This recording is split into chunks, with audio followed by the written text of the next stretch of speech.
Welcome back to our channel where we help independent jewelers just like you stay ahead of the game. In today's video, we are going to dive into a very powerful concept that can transform your business. We're talking about the Queen Bee role. Queen Bee role is the key to finding that perfect balance between your design tasks and your operations task in your jewelry business. And that will lead to business success. So whether you're struggling to manage your creative side or finding it hard to stay organized with your day-to-day operations, this video will provide some valuable insights and practical tips on how to leverage the Queen Bee role. So let's discuss the importance of balancing design and operations in a jewelry business. So as an independent jeweler, for you, it's crucial to find that harmony between your creative vision and the practical aspects of running a business. Let's think about marketing, sales, customer service, and admin. Neglecting either one of these aspects, so neglecting either design or operations, will hinder your success and can actually limit your growth. And so today, let's dive into the reasons why this balance is essential and how it can actually help propel your business forward. So to truly understand how to achieve this balance, I like to explore the concept of the Queen Bee role. So in a beehive, the Queen Bee has a very distinct role. She focuses solely on laying eggs and the worker bees handle other tasks. So similarly, as a jewelry business owner, you need to identify your Queen Bee role, the core activity that only you can do and that is crucial to your business. And by prioritizing and dedicating time to that Queen Bee role, you can actually create a good balance and equilibrium between your design and operations in your business. So let's take a deeper dive into that Queen Bee role and how it can promote your success. The Queen Bee role is that function that is really yours as the main business owner and where your success but also your company's success depend. And we said before that, the Queen Bee role in a beehive is about laying eggs and the worker bees handle the rest. Now, contrary to the Queen Bee, you can actually select what your role is, right? The Queen Bee doesn't have a choice. That's her job. But you can actually design the company around your Queen Bee role. And so you need to kind of balance both the design and the business, but you want to make sure that where your focus is. So what I see sometimes happen is when jewelers become quite successful, it means that they have to step more into that operations and that business side. So their focus is on becoming that CEO that is planning, the company's success, managing a big team. But they then they step into that role because that's needed at the moment, but they miss the creative side. They started the jewelry business because they love the creative side, the designing, the collection. And so they, miss that creative director role by stepping solely into a business role. On the other hand, if your jewelry business is growing and you really focus on the creative director role, you need someone or strategies in place that takes care of the operational side of things, okay?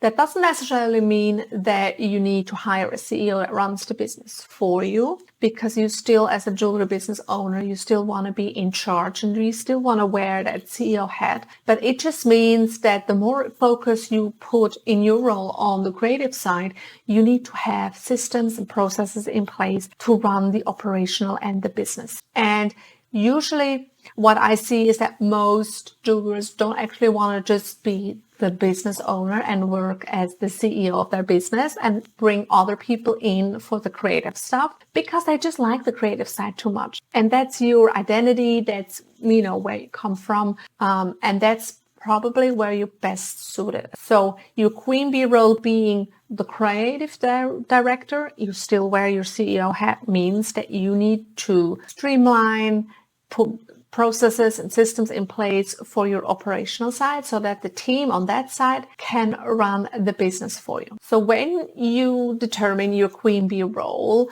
you really need to design it around what the business needs, but also what makes you happy. Okay. By stepping into a solely business role, most jewelers that I know are not happy in the long term, because even though their business will run great and they will make a lot of money, they miss the creative side. And so we want to identify that queen bee role.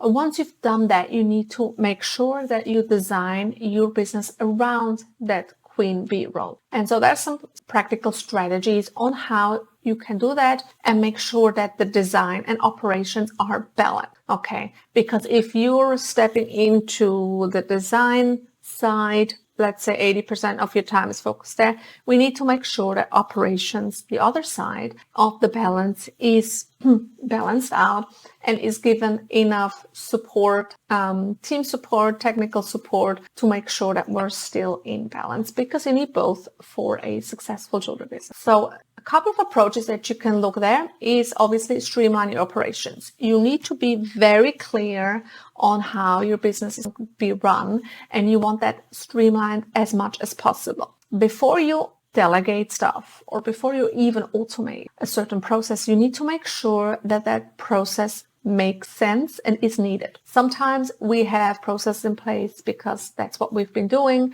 that's what's been working. But whenever we implement our tool and our automations into a business, we actually look at the processes first and make sure that they are set up the way that they are needed and efficient. So we don't want to automate something that is of no use and that does not bring in the results. So always look at streamlining first and then decide what can be automated. Work with an expert there, because there's so much possible specifically around automation, but also with the help of AI, you can actually automate intelligently. And tools, they develop by the week. Functionality develops by the week and the month.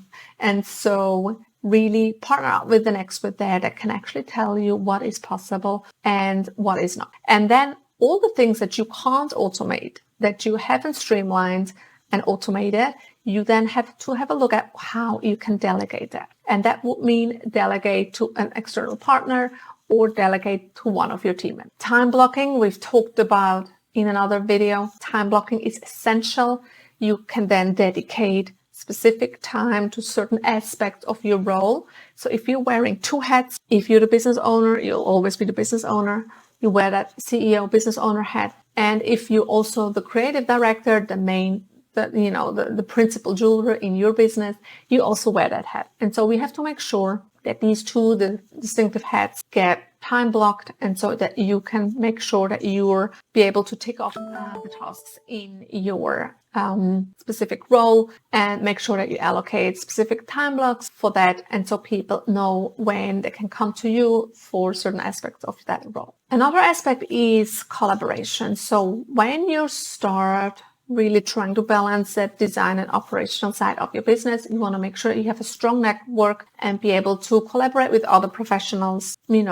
Maybe that's on the design and manufacturing side. Maybe that's on the sales side. Maybe that's on your technology and software side. So leverage the expertise of others, because you can't do everything yourself. You can't know everything yourself. And if you're already wearing two hats, you shouldn't wear 3, 4, 5 or more. So make sure that you build a strong network and you collaborate with those that can actually help bring your business capabilities another level. So if you implement those strategies and really focus on your queen bee role in your jewelry business, you'll probably succeed at finding that perfect balance between what is needed in your business, between the creative side and the business side. And that will lead to not only personal fulfillment, because the role is tailor-made to you, but you will also find business success. So that brings us to the end of this video.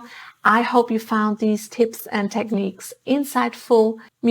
Give us a like, a thumbs up, or a follow. And thanks for watching. And I see you in the next one. Thanks.